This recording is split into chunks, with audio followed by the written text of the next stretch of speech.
ఈరోజు దర్శనము అనే అనుభవం గురించి మనము ధ్యానం చేసుకుందాము. సంఖ్యాకాండము 24వ అధ్యాయము 4వ వచనము.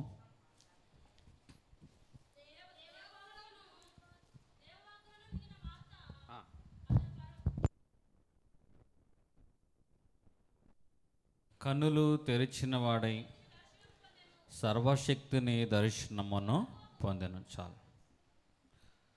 ఈరోజు దీని గురించి నేను మాట్లాడతాను.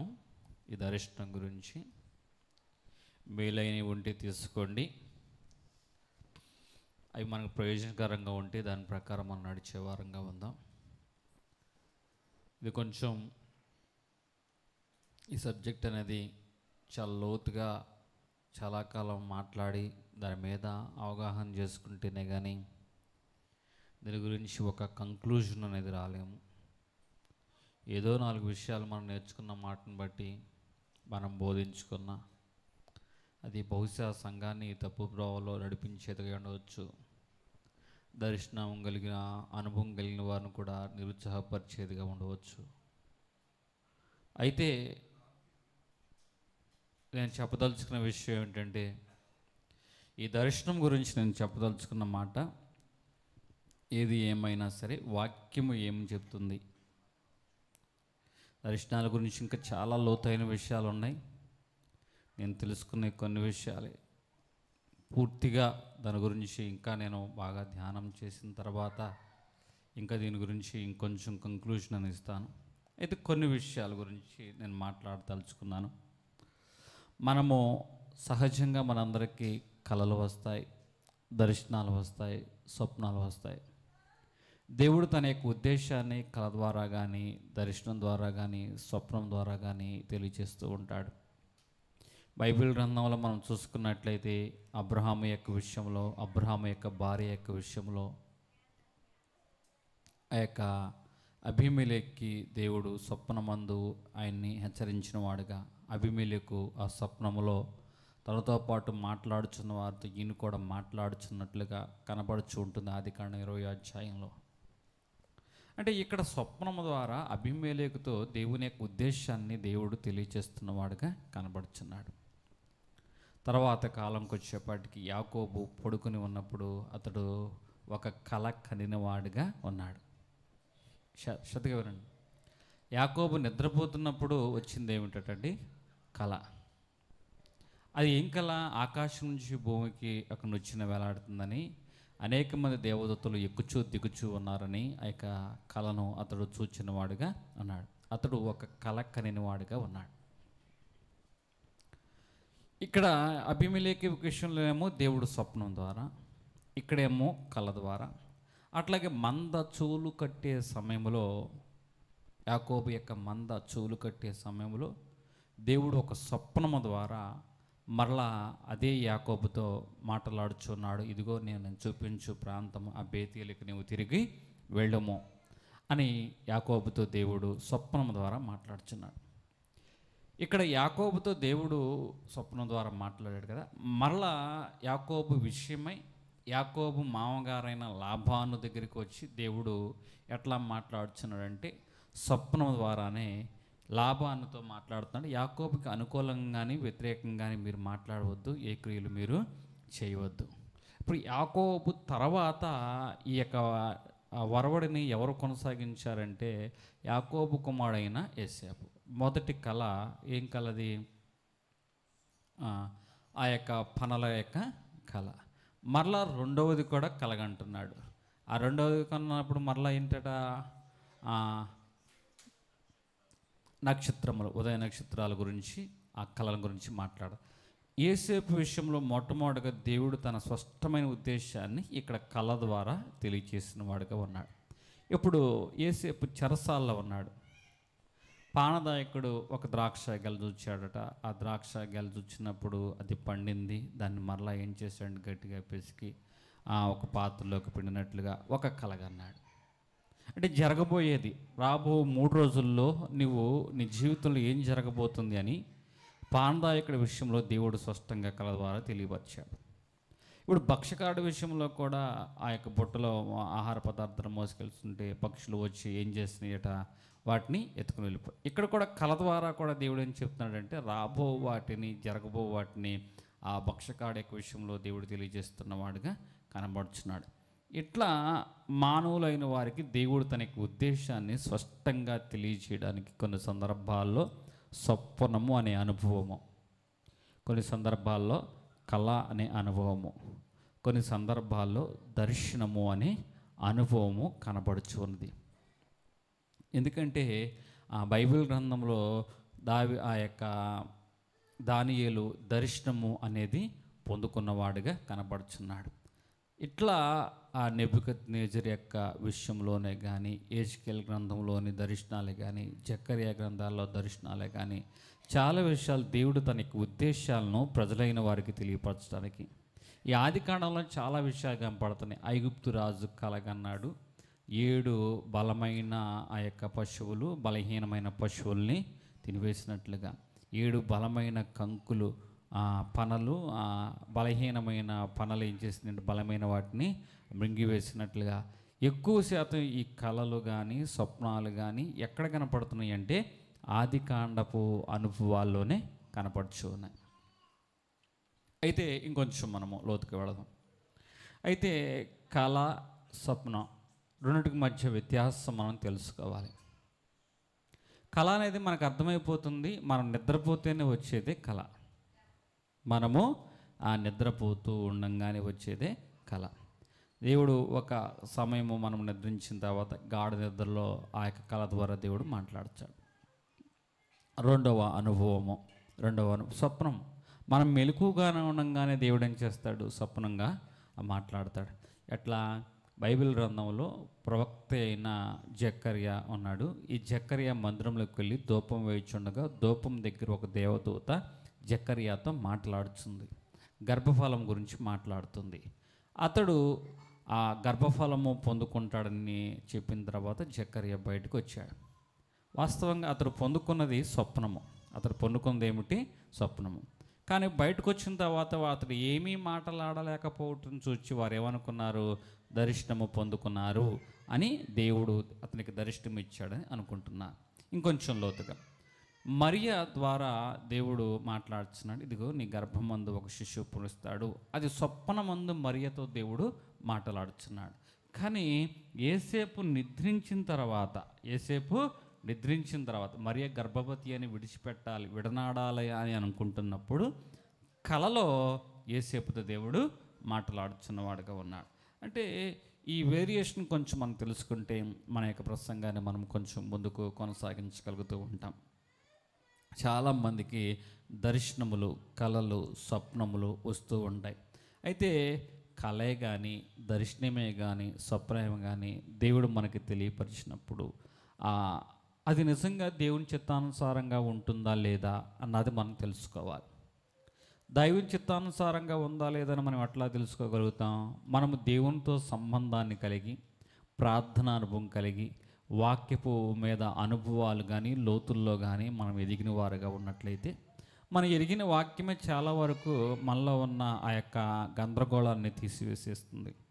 ఒకవేళ వాక్యపు లోతు మనం ఎరగని వారంగా ఉన్నట్లయితే మరలా దేవుని దగ్గరికి వచ్చి, అయ్యా ఇలా నేను దర్శనం కానీ, కళను కానీ, స్వప్నం కానీ నువ్వు ఏది పొందుకున్న దాని నిమిత్తము మోకరించి దేవుని దగ్గర ఇట్లా నాకు వచ్చిందయ్యా, దాని విషయం ఏమిటని నువ్వు దేవుణ్ణి అడిగినప్పుడు ఆ దేవుడు ఇది నా చిత్తమా లేకపోతే సాతాను కలగజేసిందా అన్నది మనకి తెలియచేస్తూ ఉంటాడు. మనకేం చేస్తాడు? తెలియచేస్తూ ఉంటాడు. సరి అయిన దర్శనం లేకోకుండా మనం గనక ముందుకు వెళితే నవ్వులు పాలవుతాం. సరి అయిన దర్శనం పొందుకొని ఉన్నట్లయితే ఆ దర్శనాన్ని మనం పొందుకోవాలంటే మౌనంగా ఉంటే సరిపోదు. నేను దేవుని దర్శనం పొందుకున్నాను అంటే కుదరదు. ఆ దర్శనాన్ని నువ్వు కాపాడుకోవడానికి కానీ, ఆ దర్శనాన్ని సంపాదించుకోవడానికి కానీ నువ్వేం చేయాలంటే ప్రయత్నం చేయవలసిందే. సరి అయిన దర్శనం ఉంది, ఈ దర్శనం నీ దగ్గరికి రాదు. అది పొందుకోవడానికి నీ వంతు నువ్వు ప్రయత్నం చేస్తేనే ఆ దర్శనంలో నీవు అడుగు పెట్టగలుగుతూ ఉంటావు. ఒక దైవజనుడికి ఒక సేవా దర్శనం వచ్చింది, నాకు సేవా దర్శనం వచ్చిందని చెప్పి అక్కడే కూర్చొని పాటలు పాడితే కుదరదు. దానికి తగ్గట్టుగా అతడు ఏం చేయాలి? ప్రయత్నం అనేది చేయాలి. అయితే పొందుకున్న దర్శనము దైవికమైన దర్శనమా కాదా అన్నది నీ తలంపులు, నీ ఉద్దేశాలు, నీ ఆలోచన బట్టి అనేది ఉండకూడదు. ఎందుకంటే ఒకసారి ఒక సంబంధం వచ్చింది. ఆ సంబంధం వచ్చినప్పుడు నాకు ఎందుకో బాబు మిమ్మల్ని చూపెడుతున్నారు అని దేవుడు ఏం చూపించాడంటండి, పెళ్లి సంబంధానికి ఈ బిడ్డనే చూపించిన వాడుగా. చివరికి ఈ బిడ్డకి వేరే వాళ్ళతో పెళ్ళయింది. ఈ బిడ్డకి ఎవరికి పెళ్ళయింది? వేరే వాళ్ళతో పెళ్ళయింది. ఇప్పుడు దర్శనమా?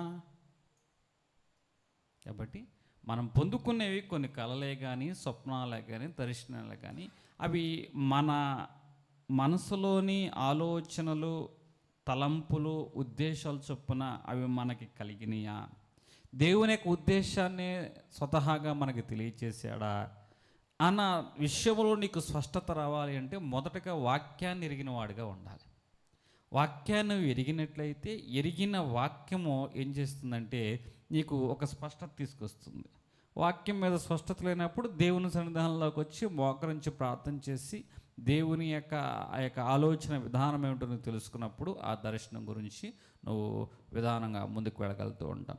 ఒకసారి ఒక ఫంక్షన్ వచ్చింది. ఆ ఫంక్షన్ వచ్చినప్పుడు దైవ సేవకుడు ఒక పెళ్ళికి వెళ్ళాడట. పెళ్ళికి వెళ్ళిన తర్వాత పెళ్లి చేశాడు కదా. తర్వాత వేరే ఒక చోట ఆ పక్కన ఉన్న గదుల్లో ఉంటే ఇంటికి సంబంధించిన వారు కొంతమంది ఆ ఇంట్లో ఉన్నారట. ఈ దైవ సేవకుడికి అత్యుత్సాహం ఎక్కువ అనమాట. కాబట్టి లోపలికి వెళ్ళగానే ఒక సహోదరి గర్భం ధరించింది. వెంటనే ఆమెను చూసి నీకు మగపిల్లోడు కలుగును గాక అన్నాడట. నీకు మగపిల్లోడు కలుగును గాక అంటే పక్కంట వాళ్ళ ఆయన అంటండి మొహం మీద కాండ్రించి మూసినంత పనిచేసాడట. మెడపెట్టి గెంటినంత పనిచేసినట్టుగా అతనికి చర్యలు కనపడుతున్నాయి. ఏమిటయ్యా అట్లా ఉన్నావు అంటే, ఏమిటయ్యా నువ్వు మాట్లాడే మాట, పెళ్లి చేస్తాకు వచ్చినవాడు పెళ్లి చెయ్యి. ఆడపిల్ల పుడతా మగపిల్లడు పుడతాడు నీకెందుకు? మా ఆవిడికి 9 సంవత్సరాలు బట్టి కడుపులో బల్ల. కడుపులో ఏంటి? బల్ల. ఈ బలం చూసి కడుపు అనుకుంటున్నాను, నువ్వు పురుడు ఇదనుకుంటున్నావు, గర్భం అనుకుంటున్నావు. ఇది గర్భం కాదు, ఇదేమిటి? బల్ల. ప్రార్థన చేస్తాకు వచ్చినవాడు ప్రార్థన చేయి, పెళ్లి చేస్తాకు వచ్చినవాడు పెళ్లి చేయి అని ఆ దైవ సేవకుని గద్దించిన వాడుగా ఉన్నాడట. ఈరోజు నువ్వేదో దైవ సేవకుడు దేవుని యొక్క వాక్కు నీలో ఉంచాడని నీకు ఎవరైనా కొంచెం మర్యాద గౌరవం ఇచ్చారు కదా అని చెప్పి ఆ చరువుగా తీసుకొని అధికంగా మాట్లాడడం అనర్థం. దేవుని దర్శనం లేకోకుండా, దేవుని యొక్క ఉద్దేశం నువ్వు తెలియబడుకోకుండా నీ సొంత ఉద్దేశంతో ఏదైనా మాటలు మాట్లాడావా, ఖచ్చితంగా నీలాంటి వారి ద్వారా సంఘానికి ప్రమాదం. దేవుని యొక్క ఉద్దేశం తెలిస్తే కనిపెట్టి ప్రార్థన చేసి ఆ ప్రార్థనలు చేసిన తర్వాత కూడా దేవుడు తన ఉద్దేశాన్ని స్పష్టంగా నీకు తెలియపరిస్తే దాని గురించి నువ్వేం చేయాలట, ఇంకొంచెం మరింతగా ప్రార్థన చేసి కీడైతే కీడును తొలగించే విషయమై, మేలైతే మేలు జరిగించే విషయమై నువ్వేం చేయాలి? మొరపెట్టువాడుగా ఉండాలి. ఈ దర్శన అనుభవం గురించి నేను చెప్తున్నవాడుగా ఉన్నా. అయితే ఈ దర్శనాలు అనేవి దేవుడు మాత్రమే కలగజేస్తాడా, లేకపోతే ఇంకా సాతాను కూడా కలగజేస్తాడా అన్నది మనం చూసుకున్నట్లయితే హెబ్రీ రాసిన గ్రంథము 4వ అధ్యాయము 12వ వచనం.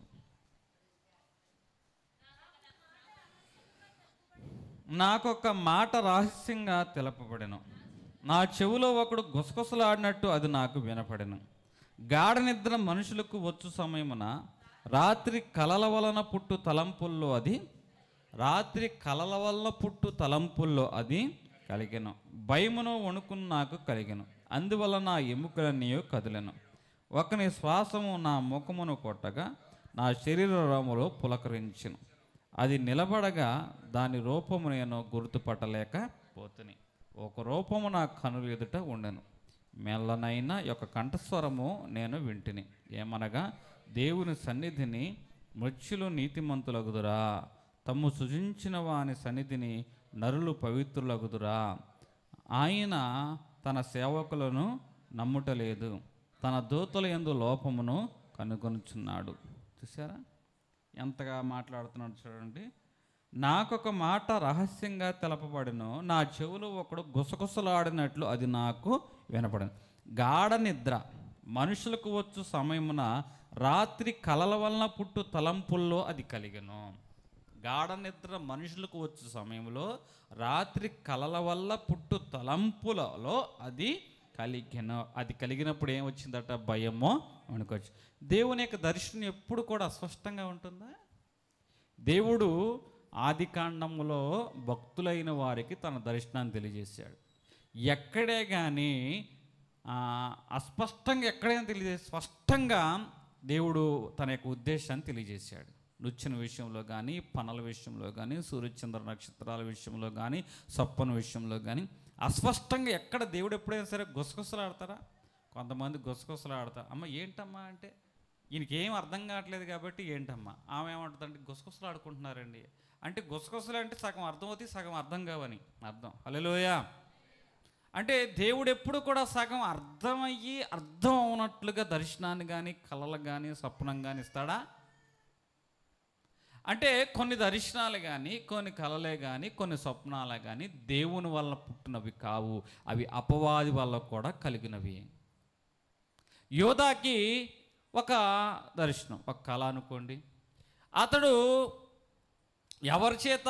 అపవాది చేత అతడు పొందుకున్నాడు. కాబట్టి ఎవరిని పట్టించాలని అనుకుంటున్నాడు అతడు? యేసుక్రీస్తు ప్రభు. అంటే యోధాకి వచ్చిన ఈ యొక్క కళ దేవుని ద్వారా వచ్చిందా, అపవాది చేత వచ్చిందా? అపవాది వలన కలిగినది. కాబట్టి దేవుణ్ణి అతడు పట్టించాలన్న ఆలోచన కలిగిన వాడిగా కనపడుచున్నాడు. మన మధ్య ఒక సహోదరుడు వచ్చాడు. ఆ సహోదరుడు వచ్చి, నాకు దర్శనాలు వస్తున్నాయి. చాలా మంచిది.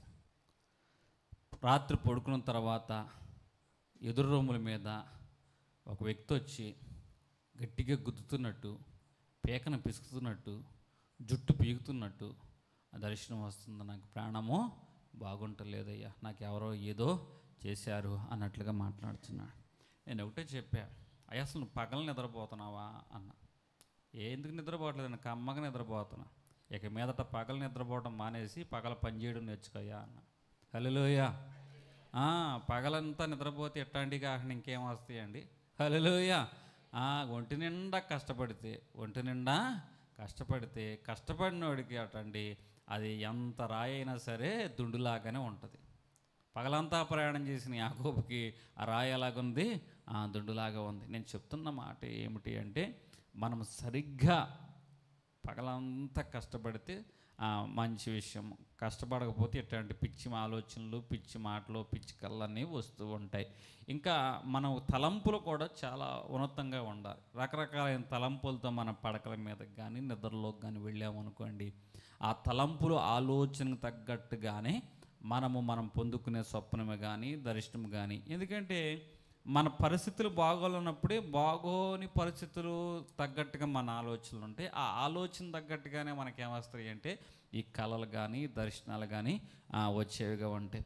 ఒక ఆయన ఇట్లాగే పరిస్థితి బాగోనప్పుడు మా దగ్గరికి తీసుకొస్తే, అమ్మాయి ఎందుకు టెన్షన్స్ ఎందుకు, ఈ సమయంలో నీకు చక్కగా దేవుని మీద ఆధారపడు, ఏదున్నా కూడా మన చేతిలో ఉంటే మనం చేయగలుగుతాము, లేకపోతే దేవునికి అప్పచెప్పు, అంతే తప్ప నువ్వు అధికంగా ఆలోచించి కుటుంబానికి నువ్వు భారంగా ఉండొద్దు తల్లి అని చెప్తే, అలా ఆయన అనుకుని ఈయన ఇట్లా మాట్లాడుతున్నాడు అనుకుని ఇంకో దైవజనుడి దగ్గరికి వెళ్తే ఆ దైవజనుడు బైబిల్ తీసుకుని ఎత్తుమే పటాపటా 4 కొట్టాడట. ఓహో దయ్యమా పో అనగానే నెత్తిమే పెట్టి 4 తీతలు కొట్టాడంట, బైబిల్తో కొట్టాడట. వెంటనే ఆ దయ్యం ఏమైపోయిందట? వెళ్ళిపోయిందట. అగ్గిపుల్ల గీసి కాల్చేసాడంట దయ్యాన్ని. హల్లెలూయా. ఇది వేరే సందర్భంలండి. ఇది దైవజనుడి సందర్భం, ఇది వేరే సందర్భం. ఈ దైవజనుడు ఏమో బైబిల్తో కొట్టాడు. ఇంకో దైవజనుడు అన్నట్లాంటి కేసు. ఆ కేసులో అగ్గిపుల్ల కాల్చి ఏం చేశాడంట, అలాగే ఇవన్నీ చేసి జుట్టు పీకిన తర్వాత దెయ్యం బయటకు వచ్చేసిందంట. అగ్గిపుల్ల గీస్తే పేపర్లో ఉన్న దెయ్యం కాలిపోయిందంట. ఏమంటే అగ్గిపుల్ల గీస్తే పేపర్ కాలుతా లేదా? ఇప్పుడు ఈయన చెప్పిన మాట ఏంటంటే, ఈ జుట్టులోని దెయ్యం ఎక్కడికి వచ్చింది? పేపర్లోకి వచ్చింది. అగ్గిపుల్ల గీయగానే పేపర్ ఏమైపోయింది? తగలాడిపోయింది. హల్లెలూయా. ఏం పాపం ఏమనుకుంది, నిజంగానే కావాలి, దెయ్యం పోయింది కావాలనుకొని, అమ్మో పాస్టర్ గారు అంత శక్తివంతుడు, అగ్గిపుల్ల గీసి దెయ్యం పోగొట్టేసాడని మంచిగా అనుకున్నారు. నాతో ఈ విషయం చెప్పారు. ఒంట్లో పోతుంది, ఈ అగ్గిపుల్ల వల్ల ఏముంది, ఈ దెయ్యం వల్ల ఏముంది అని నేను ఒకటే మాట మేము మాట్లాడుకున్నాం. సహోదరుడు మేము మాట్లాడుకున్నాం. మరలా కొన్ని రోజుల తర్వాత ఎట్లా ఉంది ఏంటి పరిస్థితి అంటే, ఆ సహోదరుడు అంటున్నాడు, ఎక్కడికి పోద్దయ్యా, ఒంట్లో ఉన్న రోగం సరిగ్గా సరైనడు చూపించకపోతే ఎన్ని అగ్గిపుల్లకి ఇస్తే దెయ్యాలు పోతాయి అని ఆ సహోదరు. కొంతమంది ఎలాగుంటున్నారంటే కొంచెం లోకం ఎంతగా డెవలప్ అవుతున్నా కూడా ఇంకా అనాగరికమైన కాలాల్లోనే ఉంటున్నారు. ఇంకా అనాగరికమైన కాలాల్లోనే ఉంటున్నవారుగా ఉన్నారు. ఇప్పుడు ఇక్కడ ఈ దర్శనపు అనుభవాన్ని గురించి మనం అంటే ఇక్కడ ఏమంటున్నాడు, ఎవరో గుసగుసలాడినట్లు ఎట్లా ఉందటండి ఇక్కడ, నాకొక మాట రహస్యంగా తెలపబడెను, నా చెవులో ఒకడు గుసగుసలాడినట్లుగా అది నాకు వినబడెను. గాఢ నిద్ర మనుషులకు వచ్చు సమయమున రాత్రి కలల వలన పుట్టు తలంపుల్లో అది కలిగెను. కలల వల్ల మన మందిరంలోకి వచ్చి సహోదరు చెప్తున్న మాట గుండె మీద పెట్టిపోతుందంట, ఇట పైకి వెళ్ళిపోతుందంట. ఓయ్ వద్దు వద్దు అని ఆత్మ లోపల లాక్కొస్తున్నాడు అంటండి. వద్దు వద్దు లోపల నిజంగా నాకు అది జరిగింది అంటున్నవాడుగా ఉన్నాడు. మొన్న మధ్య శాస్త్రవేత్తలు ఆలోచన చేసి దాని గురించి ఎట్లాగే మనుషులు అవుతున్నారని దాని గురించి ఒక పరిశోధన చేసి వారు చెప్పిన విషయం ఏమిటి అంటే, ఇది చేతబడి కాదు, ఏమీ కాదు, వీరు స్లీపింగ్ పెరాలసిస్ అంటండి. దీని పేరు ఏమిటండి, స్లీపింగ్ పెరాలసిస్ అనే రోగం అట. ఇటువంటి అనుభవాలు ఉన్నవారు సరి అయిన విశ్రాంతి తీసుకోవాలట,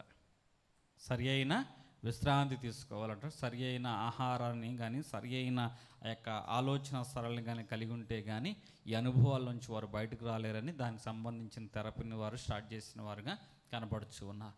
ఈరోజు ఇక్కడ ఏముంటుంది, గాఢ నిద్ర మనుషులకు వచ్చు సమయమున రాత్రి కలల వల్ల పుట్టు తలంపుల్లో అది కలిగెను, భయము వణుకు నాకు కలిగెను, అందువలన ఎముకలన్నీ కూడా ఏమైపోయినాయటండి. ఇది నా మాట, బైబిల్ మాట. సహోదరు చెప్తా, అమ్మో ఎముకలన్నీ కదిలిపోయినట్టు, అసలు గిరిసేసినట్టుగా అనిపిస్తుందండి. అసలు భయం అండి, ఆందోళన అండి. నిజంగా ఈ వాక్యాన్ని మనం ఎరక్కనే ఇంకా అపవాదికి ఆ చేతబడి శక్తులకి మనం లోనవుతున్నాం. ఇక్కడ వాక్యం చూడండి, గాఢ నిద్ర మనుషులకు వచ్చు సమయం 13, రాత్రి కలల వలన పుట్టు తలంపుల్లో అది కలిగెను, భయము వణుకు నాకు కలిగెను, అందువలన ఎముకలన్నీ కదిలెను, ఒకని శ్వాసము నా ముఖం మీద కొట్టగా నా శరీర రోమములు పొలకి. అయ్యా రాత్రి వేళ ఇదిగో వెంట్రుకలన్నీ ఇట్లా నిక్కపొడుచుకున్నాయి. అయ్యా వెంట్రుకలన్నీ ఏం చేస్తున్నాయి అంటండి, ఇది దేవుని వల్ల కలిగిందా అపవాది వల్ల కలిగిందా? యోబు గారు చెప్పండి. మీ అందరూ ఈ బైబిల్ అంతా చదివేసి నాకు చెప్పేసి పిండి రూపేసి చెప్పండి నాకు, ఇది దేవుని వల్ల కలిగిందా అపవాది వల్ల కలిగింది? యోబు గారు చెప్తున్నమాట.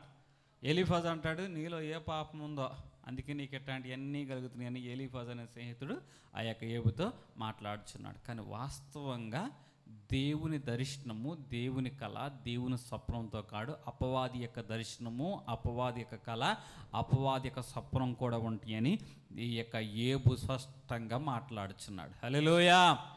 ఎందుకంటే దేవుడు మాట్లాడేది ఎప్పుడు గుసగుసలాడినట్టు ఉంటాడా, ఒక మనిషితో ముఖాముఖిగా మాట్లాడినట్లు ఉంటుంది. మరీతతో దేవుడు మాట్లాడాడండి, ఏసేపుతో దేవుడు మాట్లాడాడు. వారికి అర్థమైందా లేకపోతే అర్థం కాలేదా?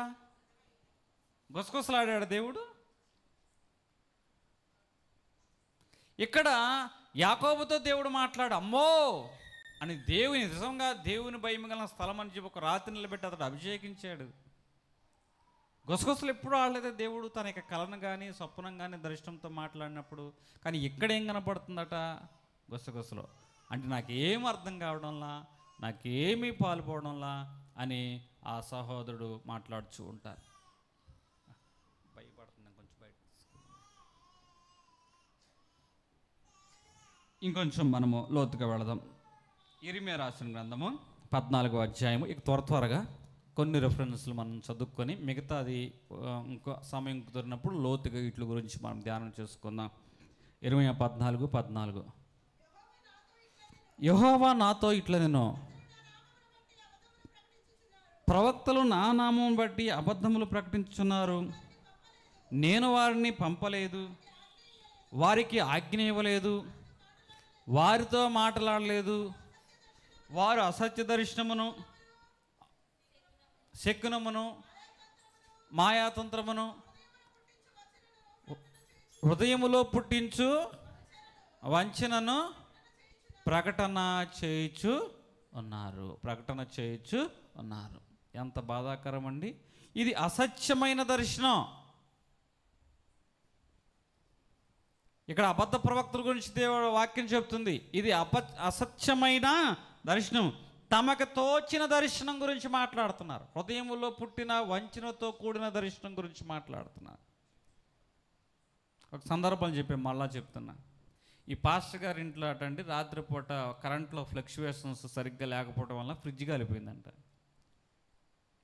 ఫ్రిడ్జ్ కాలిపోతే వెంటనే ఈయన సంఘంలో ఎవరు దీన్ని భరించగలరని ఆలోచన చేసి వాళ్ళ ఇంటికి వచ్చి, అమ్మ దేవుడు రాత్రి నిన్నే చూపించాడు. ఏంటయ్యా, మా ఇంట్లో ఫ్రిడ్జ్ కాలిపోయిందమ్మా, దేవుడు నిన్నే చూపెడుతున్నాడు. మీ ఇంట్లో ఫ్రిడ్జ్ కాలిపోవటం ఏంటయ్యా, నన్ను చూపెడతాం ఏంటయ్యా అంటే ఆమె అర్థం చేసుకుని అయ్యా మొన్నటి నేను అయినా పిల్లోడికి ఫీజులు ఎన్ని కట్టాను అంటే ఇప్పుడు నేను కట్టలేనంటే దేవుడు మళ్ళా ఇంకో మాట చెప్పాడమ్మా, టిప్పర్ లారీ నిన్ను నీ కూతుర్ని గుద్దినట్టు. టిప్పర్ లారీ ఎవరిని గుద్దిందట? నిన్ను నీ కూతురుని గుద్దినట్టు అనేప్పటికి దెబ్బకి ఈ సహోదరి కొంగులో కట్టుకున్నాయి, చీరలో దాచుకున్నాయి, బీరువాలో దాచుకున్నాయి, డబ్బాల్లో దాచుకున్నాయి, పోపుల పెట్టులో దాచుకుని అన్నీ పోగు చేసి పాపము ఏం కొనిచ్చిందండి ఈయనకి ఫ్రిడ్జ్ పోవటం ఏంటి, దేవుడు ఏం చూపెడతాం ఏంటండి?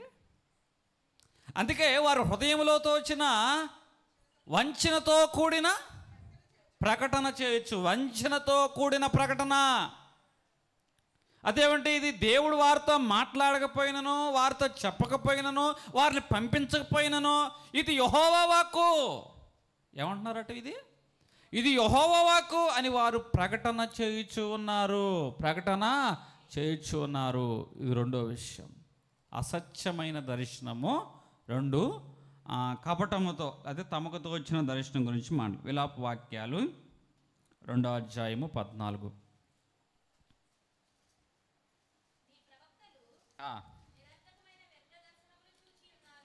నీ ప్రవక్తలు నిరర్థకమైన వ్యర్థ దర్శనములు చూచి ఉన్నారు. నీవు చెరలోనికి పోకుండా వారిని దోషములను నీకు వెల్లడి చేయలేదు. వారు వ్యర్థమైన ఉపదేశములు. ఇప్పుడు చూసారా, నీ ప్రవక్తలు ఎట్లాంటి దర్శనం పొందారు? వ్యర్థమైన దర్శనాలు పొందారటండి.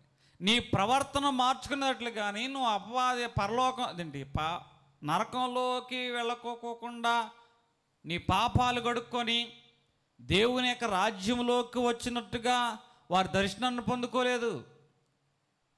వ్యర్థమైన దర్శనం ఎట్లా ఉంటుంది తెలుసా? అది దేవుని రాజ్యాన్ని పొందుకునేదిగా ఉంటే అది సత్యమైన దర్శనం, ప్రయోజనకరమైన దర్శనం. వ్యర్థమైన దర్శనం ఎట్లా ఉంటుంది? త్రోవ తప్పించుకునేది. హెస్కేలు 13వ అధ్యాయము 23వ వచనము. మీరికను వ్యర్థమైన దర్శనములు కనకయుందురు, సోద చెప్పకయుందురు. నేను యెహోవానని మీరు తెలుసుకున్నట్లు నా జనులు మీ వశము నుండి విడిపించెదను. నిజంగా ఒక దర్శనం చెప్పాము అంటే ఆ దర్శనం ఏం చేయాలి? ఆ వ్యక్తిని ఆత్మ సంబంధంగా దేవుని యొక్క రాకడని ఎదుర్కొనే నిమిత్తము, పరలోక రాజ్యంలో అతను స్థిరపడే నిమిత్తం అతను ఏం చేయాలంటే ఆ యొక్క దర్శనాన్ని ప్రకటించాలి.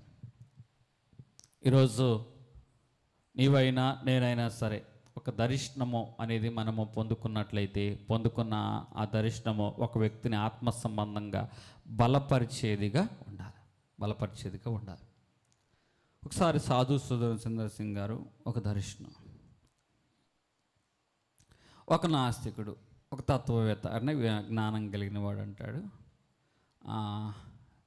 దేవుడు ప్రేమమయుడు కాబట్టి మరి ప్రేమామయుడైన దేవుడు నరకాన్ని ఎందుకు సృజించాడు, పరలోకంతో ఎందుకు ఆపలేదు, నిజంగా దేవుడు ప్రేమామయుడా కాదా అన్నట్లుగా మాట్లాడుతుంటే సాధు సుందర్ సింగ్ అన్నారట, దేవుడు నిజంగానే ప్రేమమయుడు.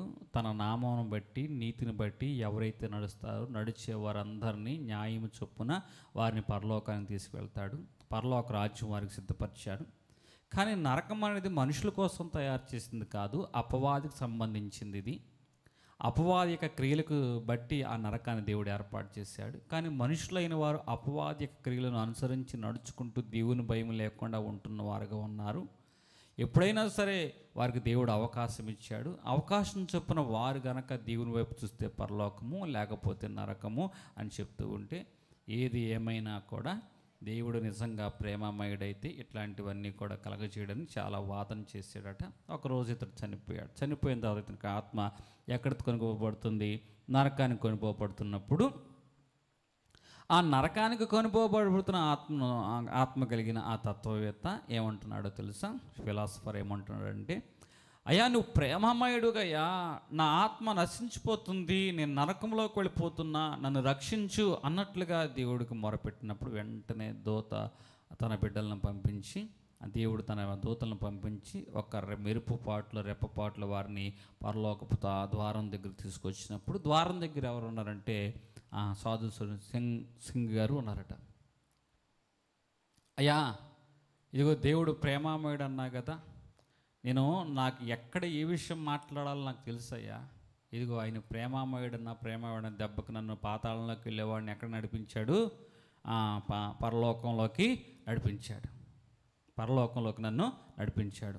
నా తెలివితేటలు ఏంటి చూసావా అన్నట్లుగా వెళుతూ ఒక 4 అడుగులు వేసాడట. 4 అడుగులు వేయంగానే ఆ దూతల యొక్క వెలుగులో, ఆ పరిశుద్ధుల యొక్క వెలుగులో తనకి పాపాలు కనపడుచు ఉంటే ఒక 5వ అడుగు వేయలేకపోయాడట. 5వ అడుగు వేయలేక తన పాపాలు బట్టి నేను ఇక్కడ ఉండలేను, నేను ఎక్కడి నుంచి వచ్చానో అక్కడికి వెళ్ళిపోతాను అని తన యొక్క అడుగులు వెనక్కి వేస్తున్నవాడుగా ఉన్నాడట. అలా వేస్తూ వేస్తూ మరలా ఎక్కడికి వెళ్ళిపోయాడు? పాతాళంలోకి వెళ్ళిపోయాడు. ఎందుకంటే అతడు తన జీవితంలో తన ఇచ్చల బట్టి, కోరికలు బట్టి, రహస్యమందు జరిగించిన ప్రతి ఒక్క పాపము అతనికి వ్యతిరేకంగా ఒక అర్థంలాగా చూపెడుతూ ఉన్నప్పుడు ఆ పాపాన్ని బట్టి అతడు గద్దించబడి ఈ పరిశుద్ధుల మధ్య నివాసం చేయడానికి యోగ్యుడును కాను అన్న విషయం ఎరిగి అతడు ఎక్కడికి వెళ్ళిపోయాడటండి? నరకంలోకి వెళ్ళి అగ్ని చేత కాల్చబడుచున్నాడు తన పాపం నుంచి. ఒక వ్యక్తి నరకంలోకి వెళ్ళాడంటే దాని అర్థం ఏమిటో తెలుసా? దేవుడు ప్రేమామయుడు కాదు అని కాదు, కానీ అతని యొక్క పాపములు అతన్ని ఎక్కడ తీసుకువెళ్తున్నాయి? నరకంలోనికి తీసుకువెళ్తున్నాయి. ఇప్పుడు నేను చెప్పదలుచుకున్న విషయం ఏమిటంటే, ఒక దర్శనం అనేది మనల్ని దర్శించినప్పుడు ఆ దర్శనం ఏం చేయాలంటే, ఒకటి మన పాపాలు ఒప్పుకునేలాగా చేయాలి, లేకపోతే మనం వెళుతున్న మార్గాన్ని సరిచేసుకునేటట్టయినా ఉండాలి. మన గురి దేవుడై ఉండినట్లుగా ఉండాలి. మన దర్శనం అనేది మనం పొందుకున్నామంటే ఇహ సంబంధమైన విషయాల గురించి కాదు మనం పొందుకోవలసిన దర్శనం, పర సంబంధమైన విషయాల వైపు ఈ దర్శనం నిన్ను పరిగెట్టించేలాగా చేయాలి. ఈరోజు నీవు ఇక్కడ వ్యర్థమైన ఏం చదువుకున్నాం మనం? వ్యర్థమైన దర్శనములు కానక అంటే కొంతమంది దైవ సేవకులు కానీ విశ్వాసులే కానీ పొందుకున్న దర్శనము అది పాపాన్ని గద్దించేదిగా ఉన్నదా? పొందుకున్న దర్శనము అది పాపమును వైపు కాకోకుండా సత్యం వైపు నడిపించేటట్లుగా ఉన్నదా? ఒకసారి మనం ఆలోచన చేసుకోవాలి. ఇంకొంచెం లోతుగా ఇర్మియా 14:14లోనే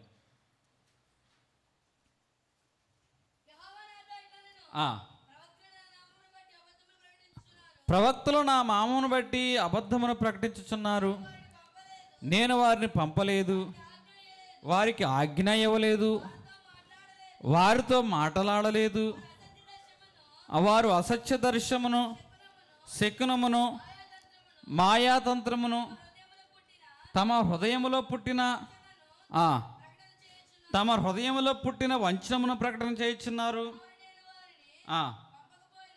నేను వారిని పంపకపోయినను నా నామమును బట్టి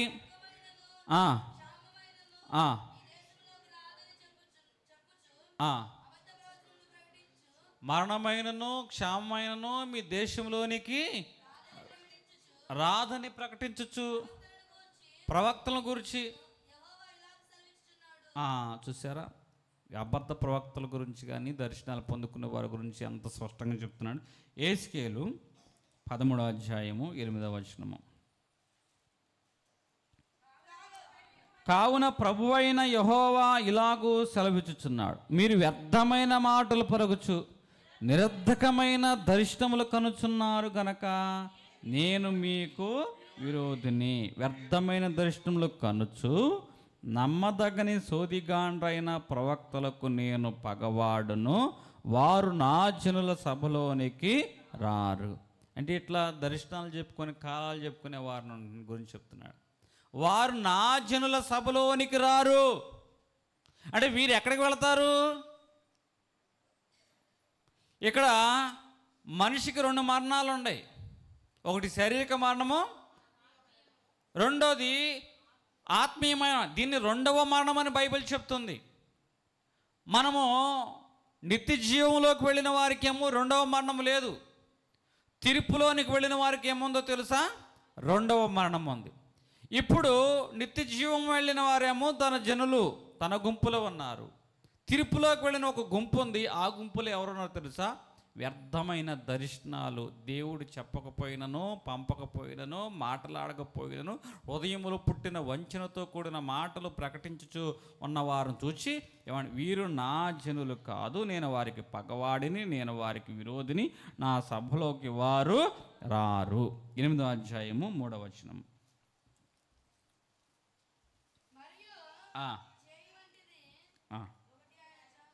చెయ్యి వంటిది ఒకటి ఆయన చాపి నా తల వెంట్రుకలు పట్టుకొనగా ఆత్మ భూమి ఆకాశముల మధ్యకు నన్నెత్తి నేను దేవుని దర్శనమును చూచుచుండగా. ఈ ఐస్కేల్ ఇప్పుడు ఏ దర్శనం పొందుతున్నాడటండి? దేవుని యొక్క దర్శనం.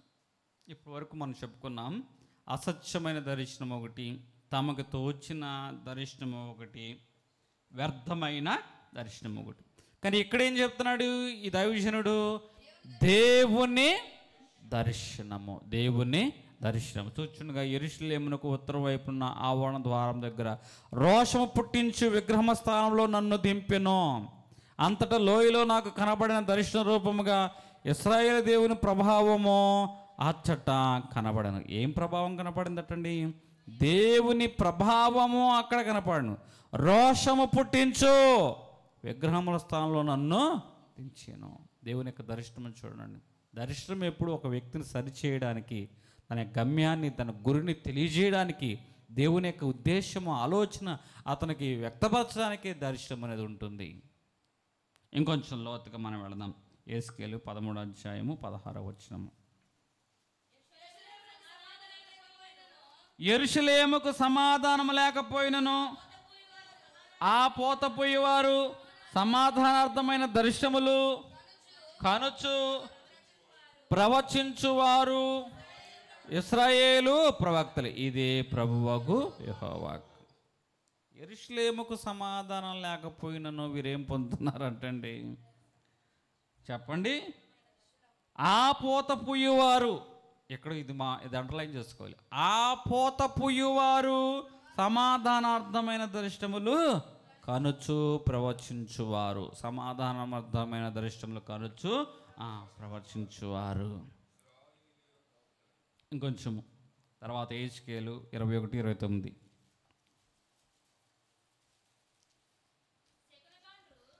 శకునుగాండ్రు నీ కొరకు మాయాదర్శనములు చూచుచుండగా వ్యర్థమైన వాటిని దోష సమాప్తి కాలం శిక్షనందు హతులైన దుర్మార్గులు మెడల పక్కన అది నిన్ను పడవేయను. ఇక్కడ ఏ దర్శనం అటిది? మాయా దర్శనం. ఇప్పుడు దర్శనాల రకాలు అర్థమవుతున్నాయా?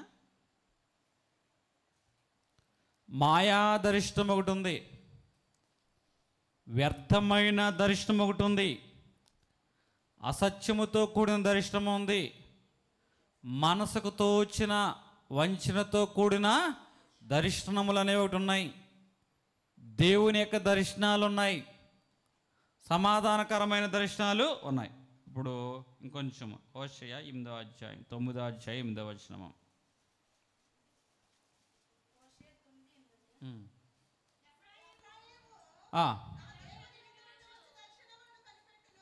ఏంటండి? దేవుని యొద్ద నుండి వచ్చు దర్శనమును కనిపెట్టును. ఇప్పుడు చూడండి, ఇది దేవుని దగ్గర నుంచి వచ్చు దర్శనం. అర్థమవుతుందో? మనకు వచ్చే దర్శనాలు కళ్ళన్నీ కూడా నిజంగా దేవుని దగ్గర నుంచి వచ్చాయనా? మీకు విషయం అర్థమవుతుంది. నేను దర్శనం పొందుకున్నాను అని అనుకుంటున్నాం, కానీ వాటిలో మాయా దర్శనం ఉన్నాయి, అసత్య దర్శనం ఉంది, వ్యర్థమైన దర్శనాలు ఉన్నాయి, అట్లాగే మనసుకు తోచిన దర్శనాలు అనేవి కనబడుచున్నాయి, దేవుని చిత్తం కాని దర్శనములు అనేవి కనబడుచు ఉన్నాయి, మాయా దర్శనములు అనేవి కూడా కనబడుచున్నాయి. అన్ని దర్శనాలు కూడా దేవుని దగ్గర నుంచి వచ్చే కాదు, కొన్ని దర్శనాలు అపవాది దగ్గర నుంచి వస్తాయి. పౌలు గారు పేతురు గారు దర్శనం పొందుకుంటున్నాడు. ఆకలితో ఉన్నాడు, ఆకలితో అలమటించిపోతూ ఉన్నప్పుడు మేదగడికి ఎక్కాడండి. నిద్రపోతున్నప్పుడు మరి ఆ కళ్ళలో, ఆ దర్శనంలో, స్వప్నంలో ఏమొచ్చింది? ఒక దుప్పట్లో చతుష్పాద జంతువులు. తినవయ్యా పేతురు గారు, అవి శుభ్రంగా లేవు. శుభ్రంగా లేకపోతే దేవుడు ఏమంటున్నాడు? తినమా. అమ్మో, నేనేం పాపం చేశాను దేవుడు అని ఎట్లా తినమా? అయ్యా, నా పాపాలు ఏమైనా ఉంటే నా పాపాలు క్షమించు ప్రభువా అని పేతురు గారు వెంటనే దేవునికి ప్రార్థన చేసుకుంటున్నాడు. అట్లా కాదయ్యా, అవి శుభ్రంగా లేవు, అయినా సరే వాటిని తినో అని మరలా దేవుడు చెప్తే ఏమై ఉంటుంది అబ్బాయి దర్శనము? అర్థం కాలే ఇతనికి. దేవుడు స్పష్టంగానే చూపించాడు చతుష్పాద జంతువులు తినమని, కానీ ఇతనికి దానిలోని అర్థంగా ఏమై ఉంటుందబ్బా అనుకున్నప్పుడు కాసేపటికి టపా టపా టపా అని తలుపు కొడుతున్నారు. వాళ్ళు ఏంటబ్బా తలుపు కొడుతున్నారని తలుపు తీస్తే వాళ్ళు ఎవరు? అన్యులు, దేవుని ఎరగన పలానా ప్రాంతంలో ఒక వ్యక్తి ఉన్నాడయ్యా, ఆ ఇంటి దగ్గరికి మిమ్మల్ని రమ్మంటున్నారు, సువార్త చెప్పమంటున్నారు. అప్పుడు దాకా పేతురు ఏమన్నాడు? దేవుని నమ్ముకున్న వారికి, బాప్తిస్మం తెలుసుకున్న వారికి, బైబిల్ పట్టుకున్న వారికి, సంస్కారం తీసుకున్న వారికి, యేసు నామాన్ని ఒప్పుకున్న వారికి, విశ్వాసం కలిగిన వారికి నేను బోధ చెప్తా తప్ప ఎవరికి పడితే వాళ్ళకే నేను మడిగట్టుకుని బిరిగీసుకుని అందుట్లోనే కూర్చున్నాడు పేతురు గారు. కానీ ఎప్పుడైతే దేవుడి దర్శనం, నేను అందరి కోసం ప్రాణం పెట్టాను, అందరి కోసం ఈ లోకానికి వచ్చాను, నశించిపోతున్న ప్రతి ఒక్కరిని రక్షించాలనుకుంటున్నా, అందరి కోసం నా రక్తాన్ని కార్చాను, కాబట్టి నువ్వు వెళ్ళి ప్రకటించవయ్యా అనగానే అన్యుల దగ్గరికి వెళ్ళి సువార్తను పేతురు గారు ఏం చేశారు? ప్రకటించారు. అప్పుడు అర్థమైంది ఆ బోధ ఏంటో, ఆ దర్శనం ఏమిటో. చతుష్పాద జంతువులు అవి శుభ్రంగా కడగబడలేదు అంటే దేవుని వాక్యం ఎరగక ఇంకా కడగని వారు చాలా మంది ఉన్నారు. వాళ్ళందరికీ వాక్యము ప్రకటించుటే దేవుని యొక్క ఉద్దేశమై ఉంటుందని ఆ పేతురు గారు గమనించి అప్పటి నుంచి తన బోధా విధానాన్ని మార్చుకొని అందరికీ ఇతడు ఏమయ్యాడంటే దగ్గరగా సమీపస్తుడిగా తయారయ్యి బోధను బోధించిన వాడిగా ఉన్నాడు. హల్లెలూయా, హల్లెలూయా. కొంతమంది మనుషులు ఉంటారు, మా వాళ్ళకే మేము బోధ చేస్తాం. లేదు, క్రీస్తు రక్తం చేత కడగబడిన తర్వాత నువ్వు క్రీస్తు వాడివి అని స్వరక్తం చేతను కనబడినట్లయితే, కడగబడినట్లయితే, కొనబడిన వాడిగా ఉన్నట్లయితే అనేక మందికి దేవుడు నీకిచ్చిన ఆ వాక్ను పట్టుకుని రక్షణలోకి నువ్వు నడిపించువాడుగా ఉండాలి. హల్లెలూయా, హల్లెలూయా. ఇది సరి అయిన దర్శనం. అంటే మా వాళ్ళ మధ్యకి వెళ్ళి సువార్త చెప్పమన్నాడండి దేవుడు, మా వాళ్ళని మేము రక్షిస్తామండి అని ఒక దైవజనుడు మొన్న మధ్య మాకు కనపడి ఆయన చెప్తున్నాడు. నాకు ఆశ్చర్యం అనిపించింది. అసలు సేవ అంటే ఒక వర్ణంతోనూ ఒక వర్గంతోనే సేవ నడిపించబడుతుందా? ఈరోజు రకరకాలైన అనుభవాలు, మనుషులు, స్వభావాలు కలిగిన వారుగా ఉంటారు.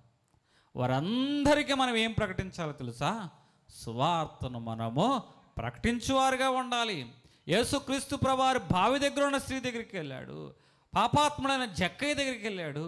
ఎక్కడ ఒక ఆత్మ నశించిపోతున్న ప్రతి ఒక్క ఆత్మ దగ్గరికి తానే ఒంటరిగా వెళ్ళిన వాడిగా ఉన్నాడు. మొదటి రాకలో ప్రతి వ్యక్తి దగ్గరికి ఆయన వచ్చాడు, కానీ రెండవ రాకడికి వచ్చేపాటికి ఆయన సంఘాన్ని ఎదుర్కోవడానికి వస్తున్నాడు. సంఘంలో ఉన్న ప్రతి వ్యక్తిని ఏం చేస్తున్నాడండి? ఆయన మహిమ మేఘం ఎక్కించుకోవడానికి వస్తున్నాడు. ఈరోజు దర్శనము పొందుకున్న పేతురు అందరికీ సువార్త ప్రకటించాడు. అందరికీ తన సువార్త సేవా పదాన్ని మార్చుకున్నాడు.